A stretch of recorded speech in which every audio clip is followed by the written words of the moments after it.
Welcome to the Tarot Coven cast. Real people, real talk, real magic.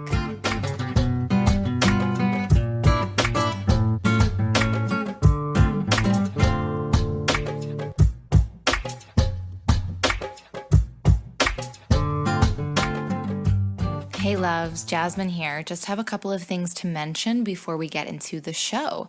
First up, I hope you're all healthy and safe at this time. You may notice that we don't really make mention of COVID-19 and the pandemic that's currently happening during this episode, and that's because we recorded this back in early March, and so that was before things really kicked off here in North America. We will discuss what's happening in further detail on our bonus episode for Beltane, which will come out at the end of April, but I just wanted to say right now that I hope you're all hanging in there and that, again, that you're safe and healthy. Secondly, I am so excited to share with you that I am an affiliate for this year's Tarot for the Wild Soul course taught by Lindsay Mack. I'm sure you've heard me speak about both Lindsay and her course here on the show, and I honestly can't recommend the program enough. It truly changed my relationship with the tarot, not just the way I read the cards, but the way I approach my practice in general. Lindsay really opened my eyes to the idea that so much of what we know about the tarot has never been updated or restructured through the lens of our modern world. And she really works to change that by talking about cards in a way that makes them feel completely inclusive and accessible. You know, this is not your grandma's doom and gloom tarot. Lindsay demonstrates how each card is so full of medicine and of invitations to work with and through their energies. So if you're ready to dive deeper with your tarot practice, I highly recommend checking out Tarot for the Wild Soul.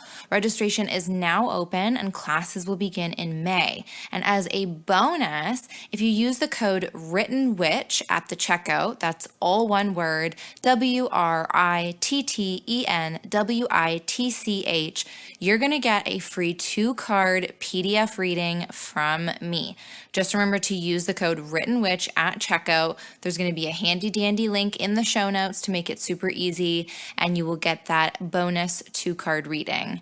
I just think that, you know, as the world undergoes this major shift, this course may be what offers you an anchor and a steady guide to ride the waves. Okay, thanks for listening to this intro and enjoy the episode. Hello out there, lovely listeners, and welcome to the Tarot Coven podcast. I'm your host, Jasmine, and joining me for this episode is the one, the only, Elena. Hi, my love. And we are here for the Coven's first ever pop culture hour. Although, knowing Elena and I, it's probably going to be like the hour and a half or the hour 45, but that just doesn't quite have the same ring to it as the pop culture hour. So that's what we're going to call it. But yeah, so for this episode, we have kind of a 3-act structure happening. So what we're going to start out with is talking about the kind of the TV shows, the films, the books, and music that really kind of piqued our interest in things like magic and witchcraft as kids and teenagers, you know, the stuff that really started to shape and influence our connections to these kinds of practices. And then in Act 2, we're going to chat about stuff that still brings us that same joy, that same kind of interest these days in like our present lives, and maybe even a few things that, you know, help us come back to these practices that sort of like guide us back, which I definitely have one of those that I'll be getting into. And then we're going to round everything out with a chat about the 1996 classic film, The Craft. Yes, Soup's excited. I know, so exciting. I think each section is going to have something pretty exciting to chat about. So, oh, for sure.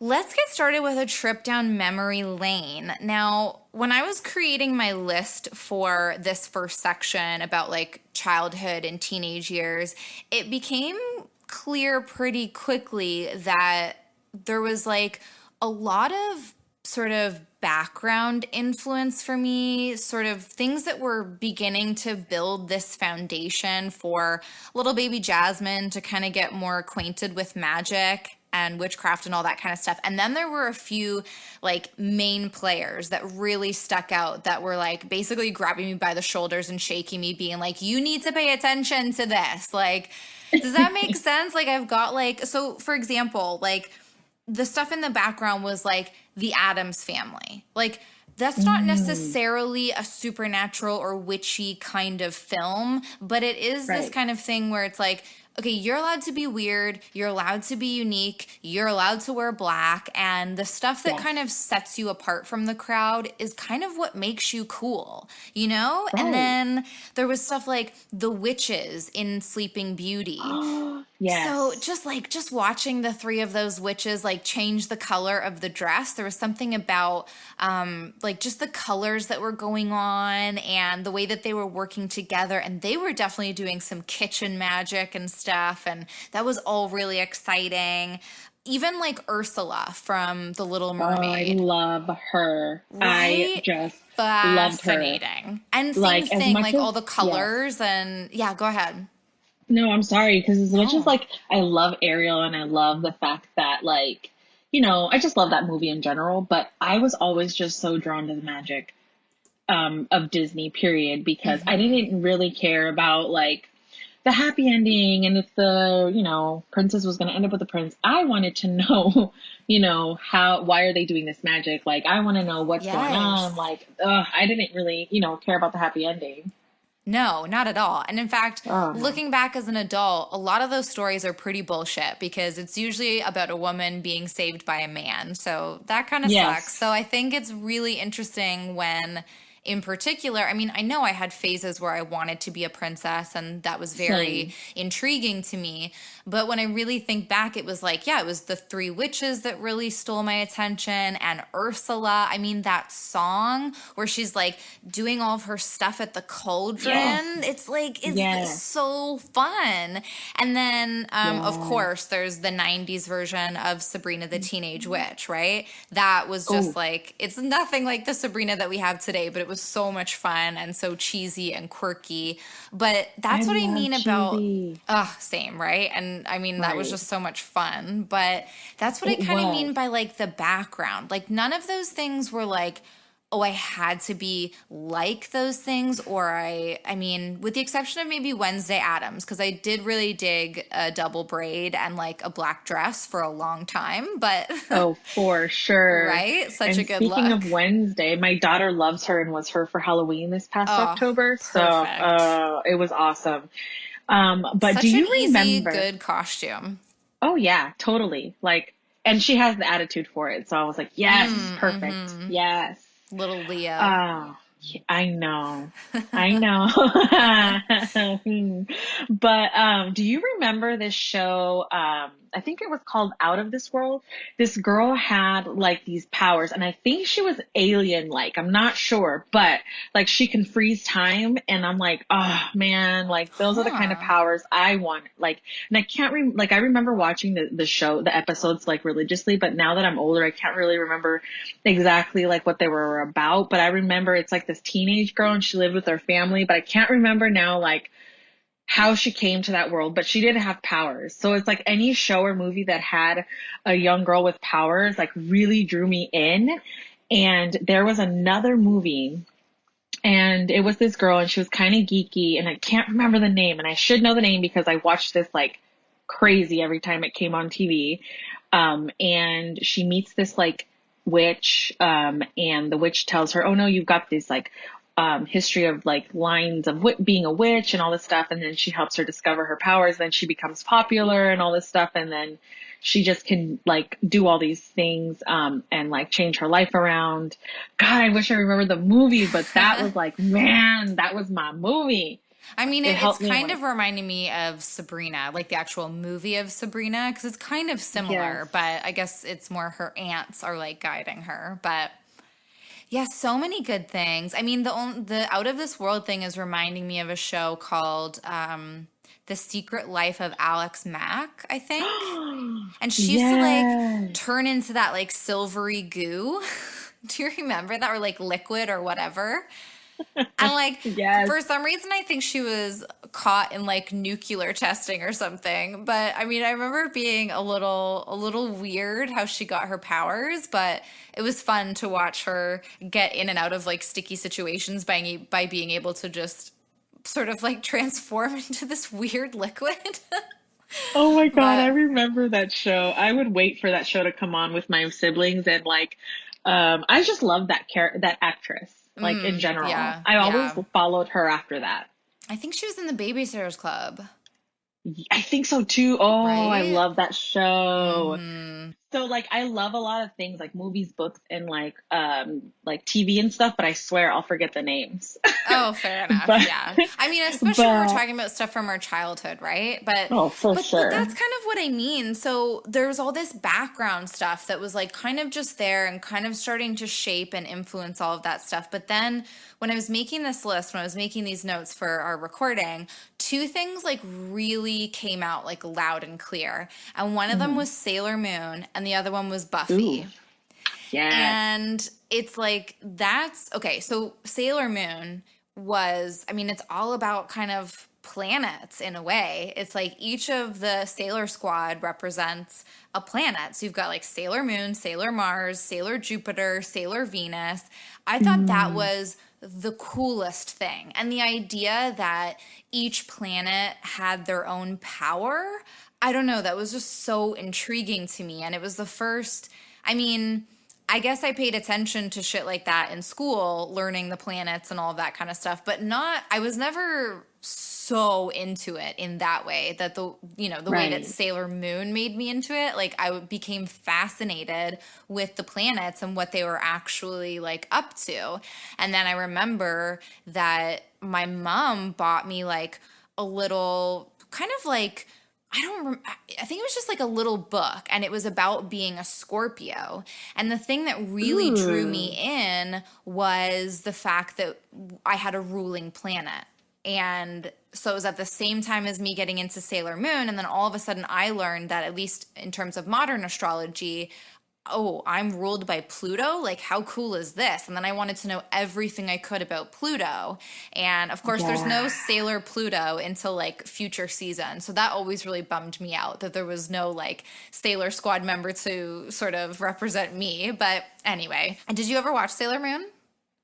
I watched bits and pieces of Yeah. episodes, but I never watched it religiously like all my friends around me. But I remember watching it and going to school, and all the kids around me wanted to be everything about it. Like, so I remember everyone talking about it and wanting to be it. And then I'd go home and watch it and think, oh yeah, I get it. Like, because I would start thinking of other movies and other like Disney witches that I loved. Gotcha. Yeah, like it sort of made me think of stuff. Yeah. And then so you were like, let me go watch those though. Yeah, because I was more drawn because of how I grew up. My mom always rented like horror movies. I was always drawn into Ooh, like yeah.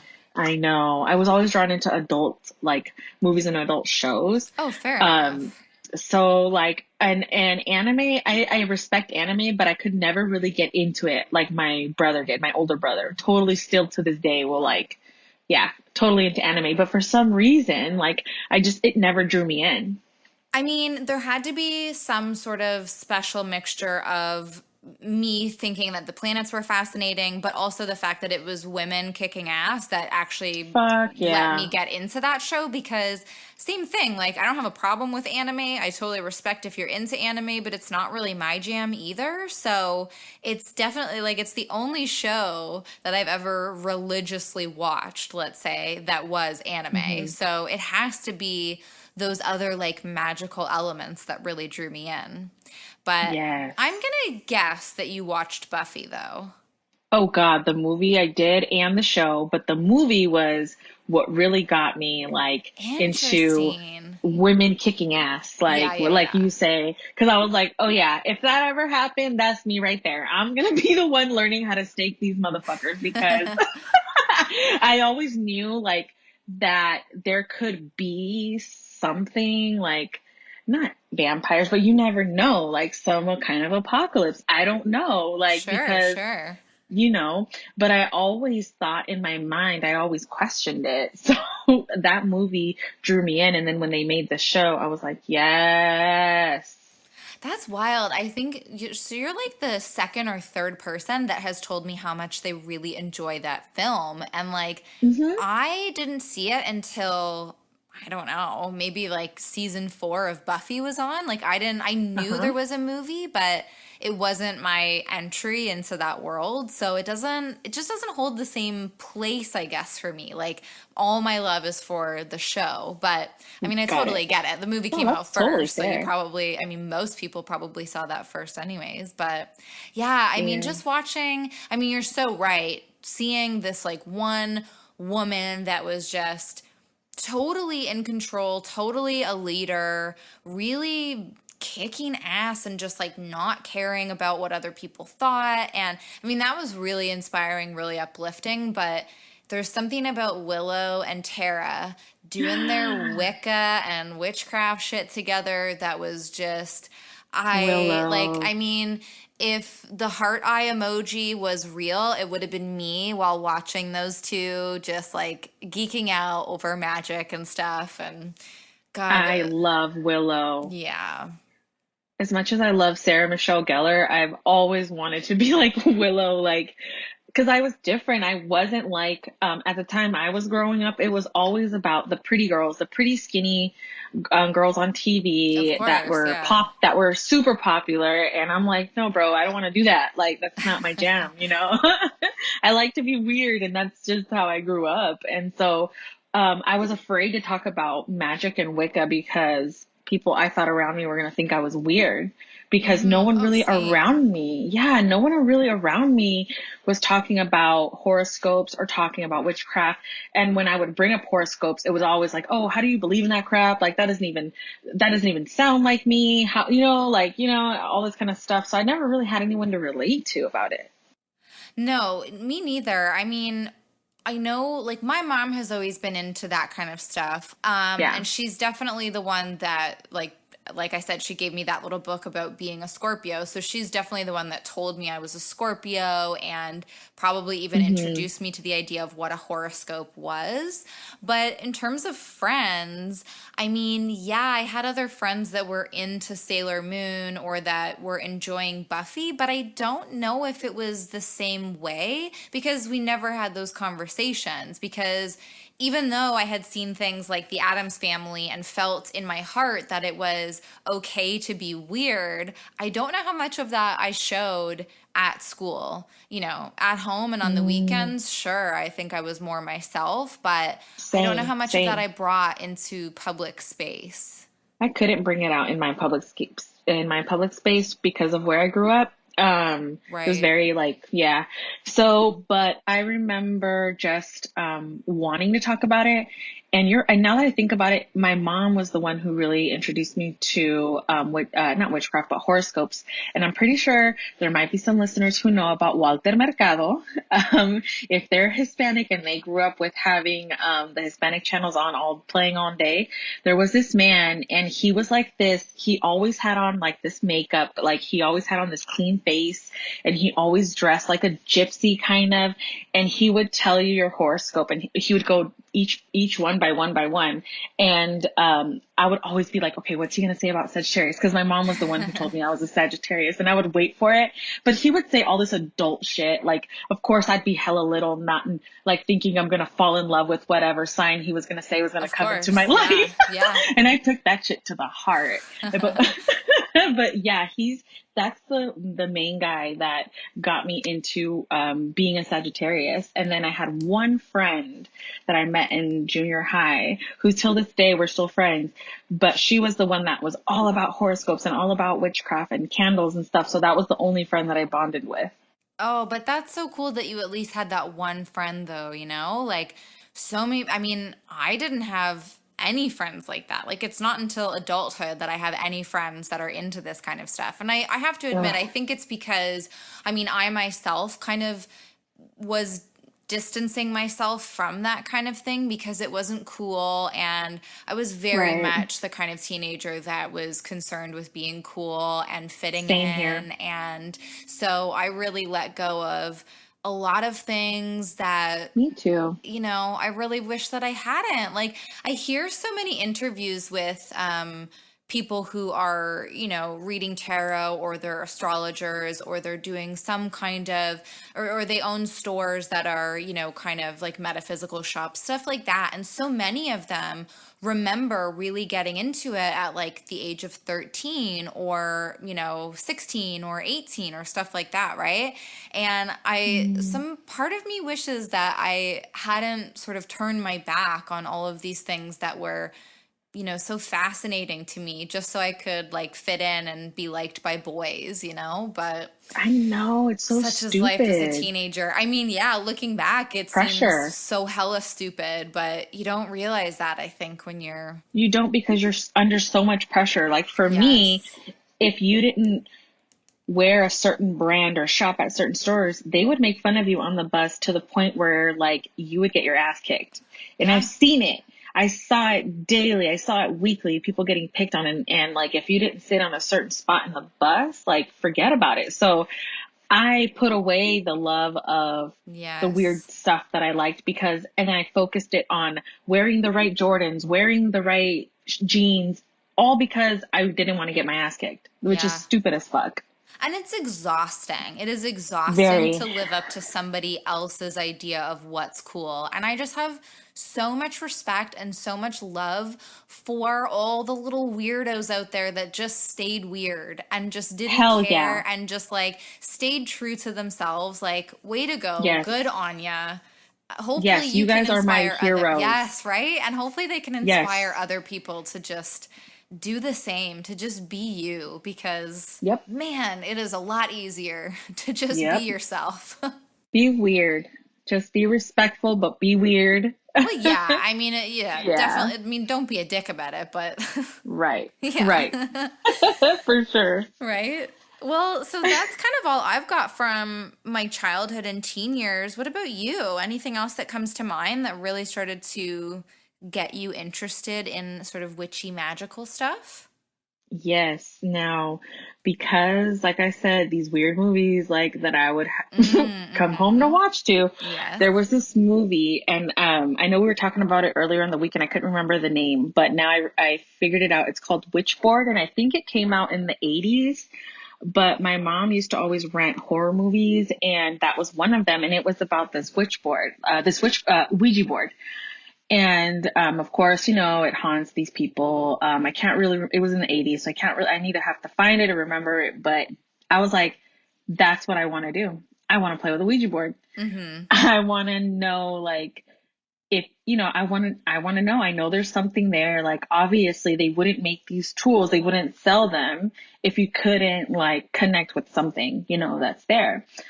So that movie was for me one of the ones that like really got my mind started to think. And then of course, the movie that we're going to talk about, I don't know if but The Craft was the one that really was like, okay, I need to go to a metaphysical store, and I need to buy some candles. I need to buy some books, because why do I want to know about this? Yeah. Like, why is it drawing me? Like, why do I not care about learning math or history or whatever?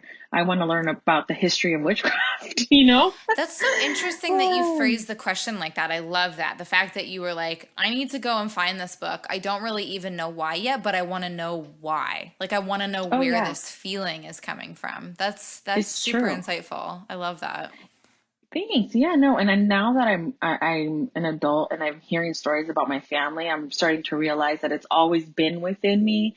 When I discovered that I have a tarot reader in my family, in El Oh. Salvador. Yeah. And so, but what really kept me away from it growing up was my mom and her story about when she grew up and her brother doing like, I guess, he bought like the satanic Bible or something, how they make those kind of occult like dark magic books, but he was into that. No, I Um did not know that there was a satanic Bible, but yes, I've seen them. I've seen them at I hope it's at metaphysical my local stores. library. I'll put it on hold. Girl, it's there. And so my mom, when we got old enough to know this part of her life. She told us that he started conjuring up all these spirits and they were getting haunted, and my aunt would actually can see like shadow scary figures hovering over her. And I don't know if it was sleep paralysis, I don't know, but my Right. mom, right, but my mom, not my parents, but my mom and my aunts actually legit got haunted. And even my uncle has told me stories where he has seen like creaturey type shadowy figures appear to him when he was doing these things.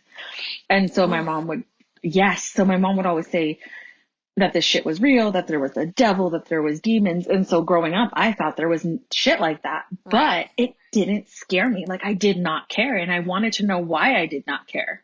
Yeah. And when I was 14, I finally said, fuck this. And I went to, I think it was Barnes and Noble, and I bought a Wicca book. I bought a candle magic book and a tarot deck, not knowing what I was doing at Ooh. all. Do you Yeah. remember what tarot deck it was?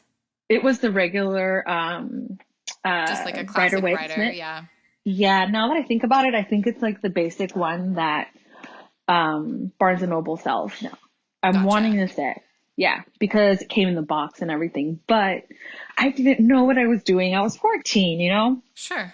And every time I would shuffle, I would either get the devil or death or, and I'm like, what the fuck? So I was like, oh my God, what my mom said is true. There's demons. I'm going to conjure up a fucking demon. So I would put it away and like try not to think about it, but it kept drawing me to it. Yeah. It just kept drawing me to it. And then, I found rose quartz in my life, and that was it really. And I just kept going back to it. Did you ever get a Ouija board and play around? Well, funny story. My half brother, when he came to live with us, him and one of his friends brought one home, and so that's how I played with one. Okay. Um, yeah, but because my mom instilled the fear in us and found all my stuff and made me throw it all out, I would draw them. Oh. Yeah, she made me throw out everything because she was like, "Oh my God, you're gonna bring the devil in here." So I had to throw away my tarot deck, my books, my candles, like everything. Oh And man. it was a sad, tragic day. But she don't know that I mean I ended up buying another tarot deck after, like a few months after, but I just for some reason like the fear of just bringing something evil to my house just kept was there in the back of my head. So like I didn't get back to it till I tried to get back to it in my 20s, and then the Yeah. devil card kept popping up. So I'm like, huh. And so I let it go again. But I'm so happy I'm not letting it go this time. Not Yeah. ever. Not Well, I mean, I fucking think it's ever. hard because when you're that young, I mean, I knew really early on that like religion was not going to be a thing for me, but I didn't Yeah. totally hate the idea that like sometimes before bed, my nanny and I would like pray together, but it was more like, hey, thanks for today. And, you know, we're going to be grateful to wake up again tomorrow. And there was something Yes. about that that seemed cool to me because I was like, oh, well, it's nice when you say thank you to people, you know, like there's nothing wrong with that. But the idea of going to church and eating some weird stale bread, that confession, I did actually like the taste of that bread. I sometimes wanted seconds. But the whole like organizational thing of it was not my jam at all. So, Right. Like yeah. the whole thing about sharing wine from somebody Mm-mm. from one cup, like you gotta no, get the I am not drinking after some stranger. I don't give a shit. No. And I've never did confessions, but I did like the bread. But my mom always said, "Oh, you know, you can't get the bread unless you've done your confessions." So I only had it like maybe once or twice, but I hate no disrespect to people who go to church and have religious whatever, you know, but I Mm-hmm. hated it. I did Yeah. not like it. It's not for everybody. I was that one person falling asleep, and I'm not going to lie. Mm-mm. No, it's not. Yeah. I mean, again, it's like to each their own. We would never turn away anybody that finds peace and inclusivity in religion. Like, that's great. And, you know, all the power to you. It's just not for everybody. But, you know, not everything Right. is for everybody. So, Oh, right. Just like we're not for everybody, you know, oh, and that's cool. 100%. Yeah. And Like, it's if we just turned totally you off cool. with that conversation, I guess thanks for listening up until now. And we'll see you in another lifetime. Yeah. Sorry, peeps. I love y'all though. Yeah. Well, I think Anyways. I think that's a good place segue to move into stuff that we are appreciating now as an adult. Because now, so I sort of mentioned this in the intro, talking about how, you know, this section of the podcast will be stuff that we still find like that kind of inspiration in these days. But I also mentioned that there was something that kind of brought me back to everything, because as I was talking about, you know, like in high school and kind of even in my early 20s, being weird, quote unquote, or being into this kind of stuff was not something that was really on my radar anymore, because I was trying to really like conform and fit in, and I wasn't doing my own thing. But then like a couple of years ago, so like super late 20s, almost early 30s, this little show called Twin Peaks came into my life. And there's nothing, I mean, Twin Peaks has some supernatural elements, but it's not necessarily about magic or witchcraft in any kind of overt way. But there is something extremely weird about Twin Peaks, and it is a show that you know, it has characters, it has plot, but I think the most important thing about Twin Peaks is its ambiance and its mood and its tone and the way that it makes you feel. And it makes me feel like, again, kind of like with Addams Family, that like being weird is kind of really fucking cool. Like being weird is like the key to life, I think. And it's so interesting. I mean, I think I have to go into this in more detail one day when I can get all of my thoughts out on paper. But essentially, Twin Peaks is what led me to tarot, because like my mom my mom still reads tarot, and I knew about tarot when I was a kid because of her, but I just knew of it. Yeah. I mean, but That's dope. I didn't know that about mom. Yeah. And like, honestly, all I remember is one time I went to touch her deck and she was like, well, you probably shouldn't do that, because she really believed in like the whole energy of it all, and like my energy's in that deck, and if you touch it, you're gonna like start fucking with my energy, and like, which I respect. I respect that. So that's all I remember really about it. Like I didn't know much else, but I knew it existed. I knew that it was like these cards with these imageries and archetypes and all that kind of thing. But so I like, getting back to Twin Peaks, just watching that show, I started listening to this podcast it's called Diane. If you're a fan of Twin Peaks, you've got to listen to this podcast. It's phenomenal. The conversations that they have are so, oh my God, so insightful. But one of the hosts started talking about tarot and started talking about how she had just ordered this Twin Peaks themed tarot. And I thought, oh, that sounds really cool. Like I would almost just even want to see the images, because at the time I was like just obsessed in general with Twin Peaks. I wanted everything Twin Peaks. So I go and I look it up, and it becomes this tab on my internet browser that never gets closed. Like it's this page just with all of the images of the deck, and I would stare at it at least once a day, if not several times a day. Like it just became this thing that I would, you know, make a cup of coffee and look at the images. And I just remember being so fascinated with the suits and then the major arcana. And I was like, all right, I think it's time to get my hands on one of these things. And unfortunately, the creator of that deck only did one print. And so I never made it in time. I never got that Twin Peaks deck, but I decided to just get another one. And in fact, I asked for decks as a birthday gift that year, and I did get one from my mom, and then it just spiraled sort of, I don't know, maybe out of control from there, because I just kept buying decks. But but it was definitely because of that show that I even entertained the idea of getting a tarot deck. So that's why pop culture is so important to me in that way as well. Yes, for sure. And then from there, like, very soon after, or maybe it was a little bit before, I can't quite remember, but I know that there was also an American Horror Story Coven themed tarot deck, and they didn't do a full, but they didn't do a full deck. They just did like some of the major arcana as certain characters from that season. But that had me losing my mind too because I had just started watching American Horror Story. So it was like all of these factors kind of happening at once. And then of course, I mean, you can't watch that Coven season and not want to be a part of a coven. Like, come Oh, on, for sure. you Oh, know? yeah. That actually, that season made me want to find a coven. Like, made me want to get Right? back.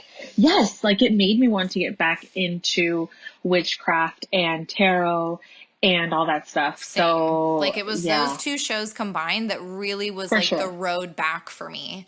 And yeah, ever since I saw Coven, I was just, and it is interesting how that happens because it was like brought back into my sphere. And then I kind of put it out into the universe that I would really like to find women that were into that same kind of thing.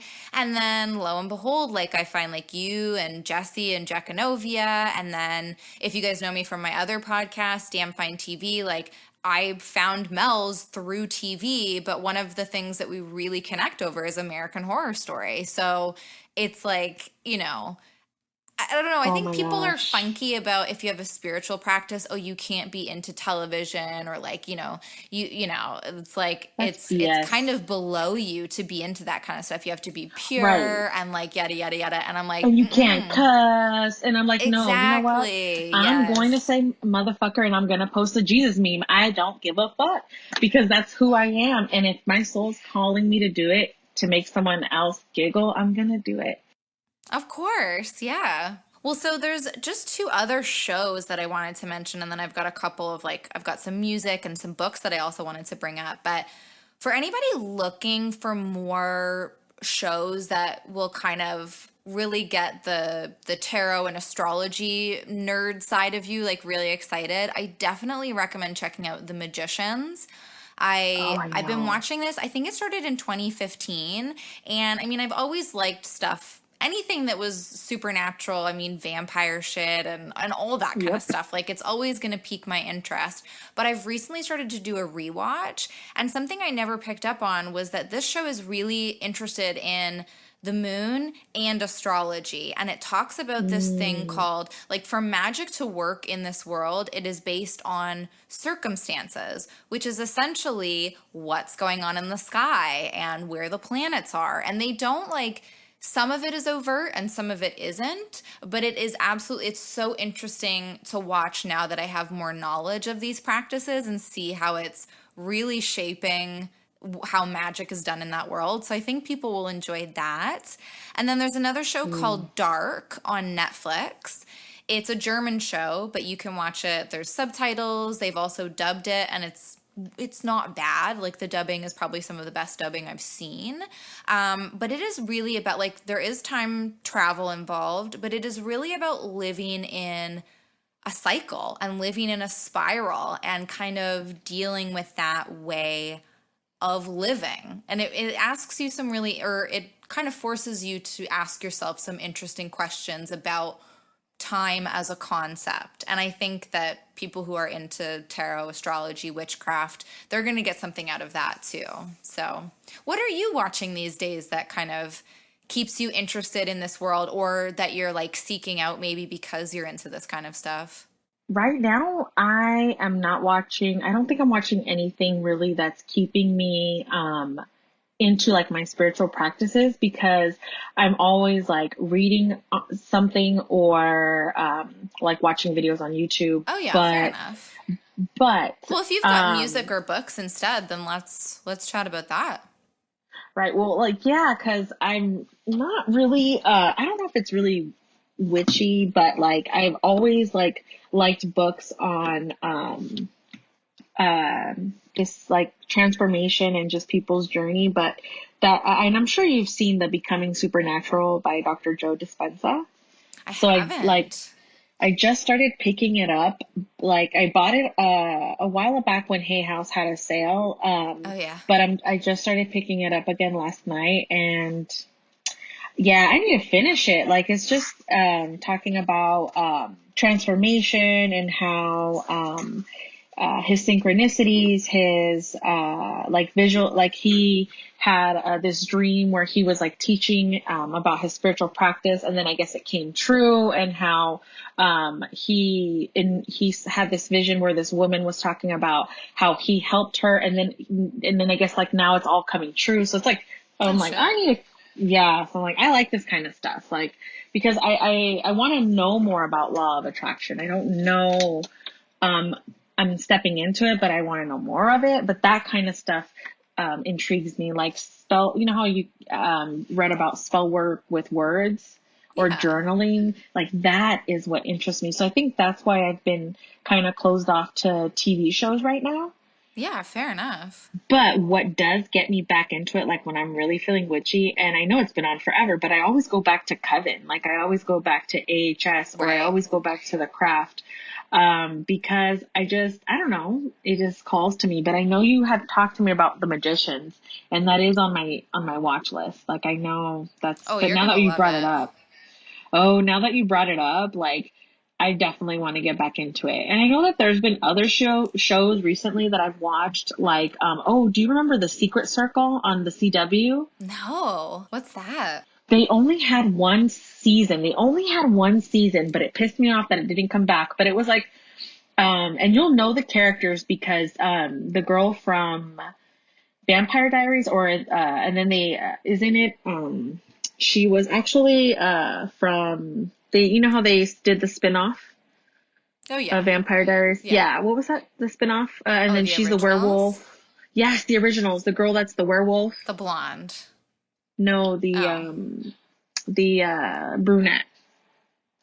But The Secret Circle, she's in that, and it's like these teenagers, and then I guess their parents were witches, but they don't know they're witches, and then they discover they're witches, and then they like try to hone in on their powers, and it was only on for one season, so I was like really bummed. Aww. So then when Vampire Diaries came back on, I was like, that was my jam too, because like I never missed an episode, because it was about supernatural, and it was about, and then Bonnie and her witchcraft, and Bonnie the show was Supernatural. The best character. Bonnie, hell yeah. I love Bonnie. She was Bonnie hands down. Oh, just so phenomenal. So I used to write reviews for like an entertainment website about the Vampire Diaries, and pretty much like my reviews kind of just became me talking about how everybody else was a piece of shit and Bonnie was the best, because love it. Those were not friends. Like they were not friends to her. They were so awful to her, and she always was like sacrificing herself for the greater good and like doing everything she could to save people. And I was just always like, man, Bonnie is a better person than all of us, because if I had to put up with that much nonsense from my supposed friends, I would have been out of there with my witchcraft a long time ago. Know. Oh, she was just the best. I know. She put up with Elena's shit. Like, she really did. She really, really did, with all of her drama and her boy issues. Yep. But I gotta say, I do love Caroline, though. I don't know why I love her crazy ass. But I have love for her. But I feel like they could have did Bonnie better, like with her ending, and the fact that she didn't end up with Enzo pissed me off. She should have been with Damon, first of all. They had so much chemistry. Forget Damon and Elena. Damon and Bonnie were like, oh my God. Oh my God. You're right. I forgot about that in they had all this tension, this fire. So much sexual tension. But with Damon though, like shit. I mean, Damon's a shithead. Enzo definitely redeemed himself a lot more. So I was here for them being together. But yeah, she wasn't allowed that happy ending. So I know, but that show, I want to say those two shows. There might even be like, do you remember Witches of East End? Yes, loved that show. They canceled that one too. I know. I'm like, you guys have got to be kidding me. That one made me so sad. It ended on such a cliffhanger, I remember. I need to rewatch, because it's been a long time, and to get to watch Jenna Dewan again, like, who doesn't want to watch Jenna? So She's so good. fine. And I know. wasn't Madchen Amick in that? Like she's also in Riverdale and she's in Twin Peaks. Like she was the aunt. So that's cool. I mean, I totally get going back to shows to kind of like re-find that inspiration almost, you know, or just like kind of like touching in. Like when you go back to almost like going back to a deck you haven't used in a long time, but you know you have such a good connection with it and you just like want to hear what it has to say again. Yes. Yeah. Well, I also wanted to talk about a little bit of music and maybe you can help me figure out what the heck I'm trying to say because, okay, I think music can be magical. And I know that there are certain artists, like, I don't know, I might look to something like Florence and the Machine and think like, oh, she's such a witch type, or even like Stevie Nicks and say, Oh my God. yeah, like you guys are so, you fit that archetype, right? But when I think of like magical music, I'm really drawn to bring up somebody like Freddie Mercury and Queen. And there's just something about the lyrics of their music that I don't know. I don't know if it's because I'm a writer. And so what I notice about music oftentimes is the lyrics. And there's something about, it's like, yes, of course it's poetry. A lot of music is a kind of poetry, but I don't know. There's something about the way that it all fits together, the way that it all weaves together, where whenever I listen to Queen, I just kind of get into this zone where I feel like what's normally not possible is that much more attainable. Does that make any sense? Yes. Like the energy behind the music that Queen produced, it's nothing like that I've heard before because I feel like that group was so, I know they've had their issues, obviously, but like they were so about that heart loving, like let's put the heart in and love into this music because it's not just about us, it's about fans too. And the inspiration, like Freddie didn't give a fuck who at the time, how he dressed, how he acted. Like he didn't give a shit, but he was pouring his pain into the music. Yes. Or how he looked. I mean, so much of that feels so empowering to me. And I wish like, man, it's still not easy for LGBTQ community, right? But I mean, it was even harder when he was around and trying to make a name for himself. And I wish he could have been more open about everything and just, I know, you know, like been able to share that side of himself a little more freely.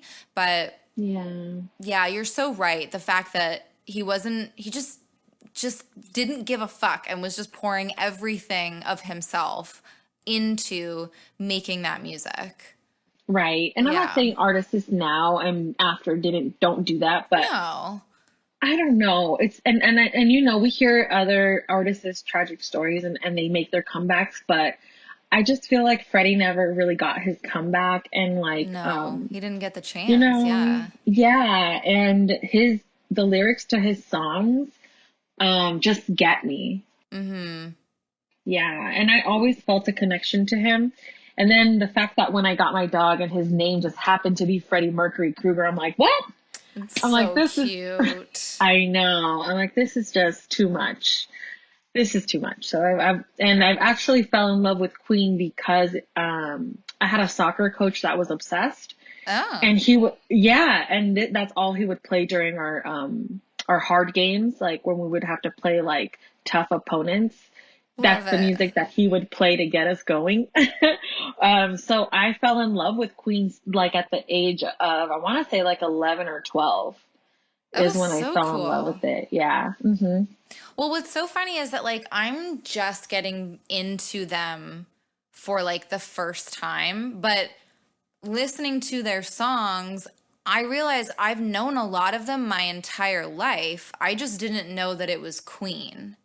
So like Yes. listening to them now, Yep. I know all the lyrics because I would hear them as a kid, like my parents would be listening to them, or at like a Same. family function it would be playing or whatever. I just never knew that that's who was singing it. But now that I know, Yep. I'm like, holy, like this has been something that has been not integral, but like kind of shaping my life in that background piece once again, right? So I don't know, just Yeah. so fascinating. And so for the first time ever, I've been hearing about this for the past couple of years, but I know that there are people that will choose like a word of the year or a song of the year or something like that, right? And so for the first time ever, I chose a song of the year. And so I chose Ooh. Don't Stop Me Now. And so I listen to it once a day, if not more. I listen to it just to kind of get pumped up. I listen to it sometimes before we podcast, just to kind of like dance around and get like any Ooh. nervous energy out. I listen to it when something goes Yes. well. I listen to it when I'm in a shitty mood and I need that pick me up. But there's Ugh. something about the whole composition of that song, and I'm sure other people know what we're talking about when we say like you can Right. just lose yourself in that 3 or 4 minutes, and it's just like it's like you're on your own little island, and you come out of it feeling like, yeah, I am magic as fuck, thank you. Like I can go and create, and I can go and make this happen. And I don't know, maybe it's just a fact of boosting your spirit so you just feel more confident. And sometimes I think a lot of what magic is in the real world is just being confident, you know? So, Oh yeah, for sure. And the one I love that you said you picked a song of the year because there's one song of Queen that I've heard it before as a kid, but now as an adult when I hear the lyrics, I'm like, "Oh my God, I can relate to that." And it's The Show Must Go On. yes. And I'm like, "Yeah, that's my jam because it's true no matter what, you just and you don't want to." And I can you can tell that that's him just that's his life. Right. Like it's like he doesn't want to live it the like he wants to live it his way, but some parts of him because of how he grew up he couldn't. Sure. And so that song, I love that song. Yeah. And it's like the world that we all live in sort of dictates the way that you have to, I don't know, conform to certain things or just follow because that's the structure that we live in and there really is no other choice. Now there's ways to get around that, which is the show must go on, right? Like, Hmm. yeah, Hmm. figuring out how to do it your own way. But anyways, yeah, man, I just love it. I'm so glad that I finally did a song of the year kind of thing because it just really gets me in my Yes. zone. It gets me going. Yeah. Exactly, because I love how Queen made those songs, but then they also made them upbeat so that they were getting out the problems of the True. world, Yeah. like under pressure, like would have that beat, that melody that you can like jam to, but it's real lyrics, like, Oh yeah. just them saying it's the terror of knowing, what the Yeah. world's about. So it's like, oh my God, like they're magic. I think so too. You're right. There is something about packaging music that way, which I think is still done today. I think it's always been done, right? Oh, for And sure. it's a really good way of, well, I think because some people don't realize what the lyrics are and they're just jamming out to the beat, which is perfectly fine, right? But then you have that moment where you're like, oh shit, this is what this is saying? Like, wow. And then there's like this whole other depth of experience that you get with the song. Right. It's, yeah, and it's kind of mind blowing, or Right. it can be mind blowing, but And I think people forget that these artists, they're essentially like creators or light workers. I don't even think they know what they're doing by the magic they're creating in their words and how they are inspiring someone from getting out of the darkness or yeah. stepping into something that they wanted to like. And I want to mention this woman's newest album that just dropped. And I sent you a song of hers, Janae Aiko. Yeah. Her album has been on repeat for me because her lyrics are so magical and every song on there, it's been a Three of Swords moment where I needed to hear it. And Oh, then, yes. And, and she, I guess for this album, she like, went in hermit mode in an island in Hawaii. love And it. so, yes. And so she stepped into her spirituality, her feminism, and then she incorporated a lot of meditative tones into most of her music so that she can deliver like some kind of healing to everybody that hears it. So I'm like, oh my God, this is what we need, is more artists that are like in tune with themselves and know that we need more light in this world, because this is how we're going to wake everybody up. Gosh, that's so beautiful. And her voice is really, really beautiful. It's like, I don't want to call it easy listening, but like it is, because she's so inviting. I mean, I listened to that one track and then I listened to the whole album, and it was just such a great experience. I'm so glad that you brought up the idea of it being these Three of Swords moments, and then the artist going into like her hermit mode, because what I totally forgot to mention was that, to me, when I think of Freddie Mercury, I think of the magician, because I think of this person that was just using everything that they had available to them. They were using the tools in front of them to create something greater than this, like the sum of its parts, right? Like it just, there was such, I mean, and his name's Freddie Mercury. I know that's not his real name, but the magician is ruled by Mercury. There's something so communicative and magical and like alchemical about the whole thing. So I'm so glad you mentioned that to like trigger my memory on that one. Yes, and she has a song called Triggered, and about things that trigger her and how she works through her triggers. And there's a song that really got me, and when it played, I'm like, this is a song that's going to go to my ex, but I don't want to text it to him.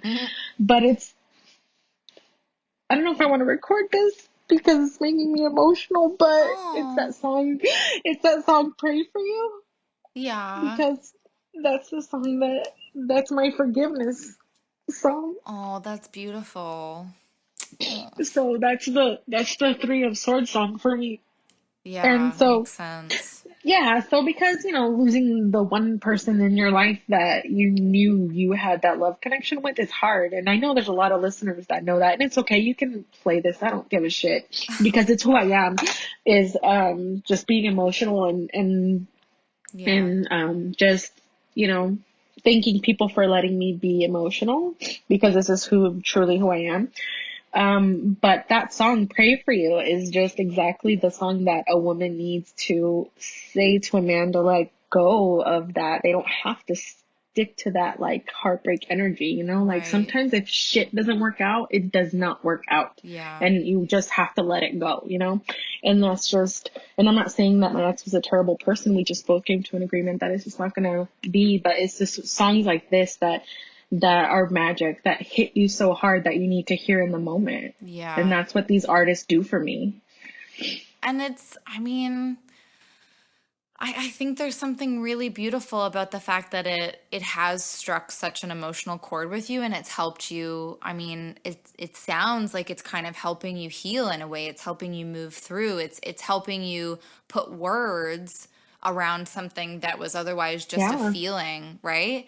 And you're right, that is magical, because these people write these songs in a kind of an isolation. They record in kind of isolation. Like, this isn't a community project, let's say. Like, this is something that comes from within them, and then they put it out into the world, and they're not sure how it's going to affect people.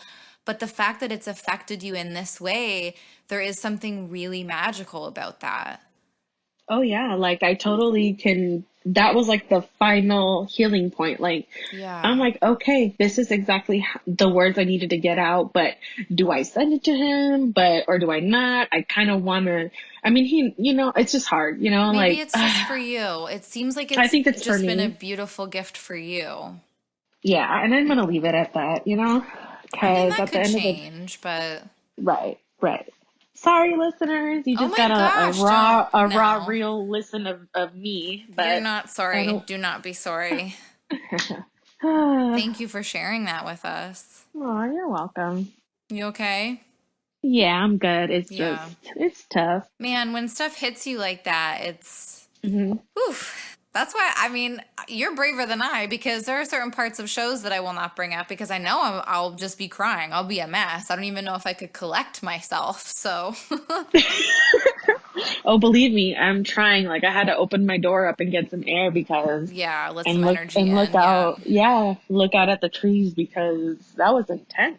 Well, listen, I mean, I think that was really real and raw, and I think that a lot of people would get a lot out of that. But if you are feeling some kind of way about it after we finish recording and you don't want me to share it, it's totally up to you. Nah, share it. I don't care. I don't care. It's the Sagittarius in me. We don't care. Yes, but it's also your Cancer moon that's like, let me wear my heart on my sleeve and Yep.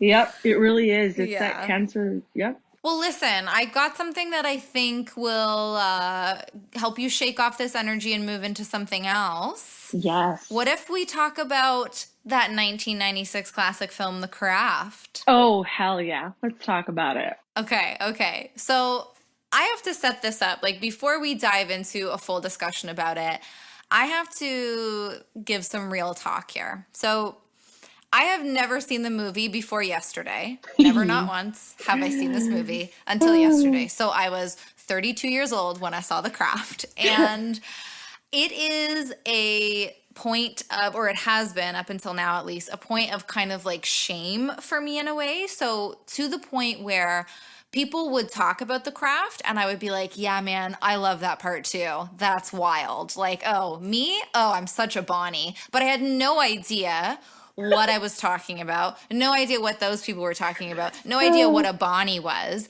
But I was just like, I want to fit in. Like, that's more of me, like, trying to do the cool thing, right? But Right. and then especially since I've like started identifying as a witch and people would bring up especially like Nancy or Sarah. And then more recently when there was that challenge going around, like, oh, describe yourself in 3 witches, I saw a lot of witches from The Craft coming up, and I was like, oh yeah, I totally know who they are, it's no big deal, whatever. And like so now I can stop lying about it, and I can say that it is a wrong that I have righted finally. It only took 32 years, but I did it. But yeah, so it like I kind of felt like it was a film that we had to talk about because so often I hear interviews of people that are into tarot or into astrology, and one of the first things that they always bring up is like, well, The Craft was a really big influence for me, and The Craft came out when I was like just around the right age to be really influenced by it. And so I was like, all right, it's something I guess I need to finally see and we need to talk about. So I watched it. You were super excited for me to watch it. And Oh, hell yeah. let me just say this. I thought it was a lot of fun. I think it's a little problematic, but it's like messy. it's like 24 years old. So, Right. I think it came out at a different time. I think that if I had seen it when I was younger, I probably would be able to overlook a lot of those things because it would have that nostalgia factor for me. But I did have a lot of fun with it, and I really liked the fact that they talked a lot about working with the elements. I thought that was really cool, like calling in the corners. Those are some of my favorite parts. Yes, that was what actually got me back into buying candle magic books and getting back into Wicca, is watching them in their circle when they're out in the, like, I guess there's some kind of forest or some kind of field. Till this day, I want to do that with like my coven sisters, But let's skip the whole like drinking each other's blood part, because for real, I'm not much. into it. Especially with Corona, like you keep your blood to yourself. Bring your own different cup. Times we're living in. Yes, bring your own cup. Bring your own candles. cup. Bring all your own shit. For real. I never understood that. Like as a kid, when I watched it, I was like, yeah, no, I ain't doing that. No. Anytime I see that in like witchy pop culture, when they're all like, when they're doing like blood ritual and they like cut their palms and then like put their hands together, I'm like, no, but this is how weird shit happens. Like, don't do this weird blood stuff. We don't need it. Like, right. But there were so many things I liked about the movie. Like, okay, first of all, it's full on 90s, which means we are in 90s fashion heaven. Like, which is my favorite. Oh my gosh, there was so much that was so much fun about it. Like when I saw a tiny backpack, I was like, yes, tiny backpacks. And then all the Crop tops. crimpy hair, the crop tops. It's like so grungy, so gothy. People are wearing Doc Yes. Martens. I Oh, still wear Doc Martens, and I'm about to I feel buy a like new I'm the pair. only person. Yes, No, they you're look so not. good.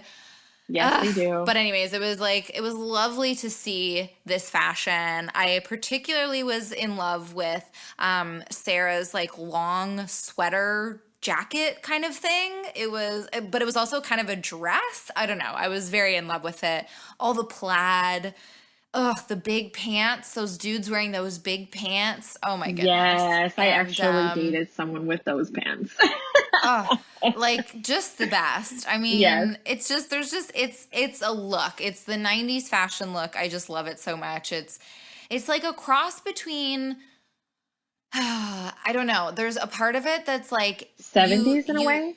yes, 70s and like I don't care what I look like, which I think Exactly. is the part that I really like because Yep. there's a lot of side bang or not even side bang, like parted bangs and the crimpy hair and like the hair clips and greasy hair and it was just The like roll Aquanet. out of bed. Oh, so much, so goodness. Yes. Like Too much goodness. Too mm, mm. much. The plaid I is my had favorite. Yes, I had so much fun just watching everybody's outfits and the color palette in general was so much fun. It was so like moody, but like also kind of bright because I'm pretty sure it's taking place in California, right? Right. So Somewhere. Yeah. you can't help but have the sun and like some of the natural stuff that's happening there, but and then the last kind of like overall thing I wanted to say is that I keep forgetting that Skeet Ulrich is in this movie. So when I saw his beautiful little baby face, I lost my mind and I was like, oh, I'm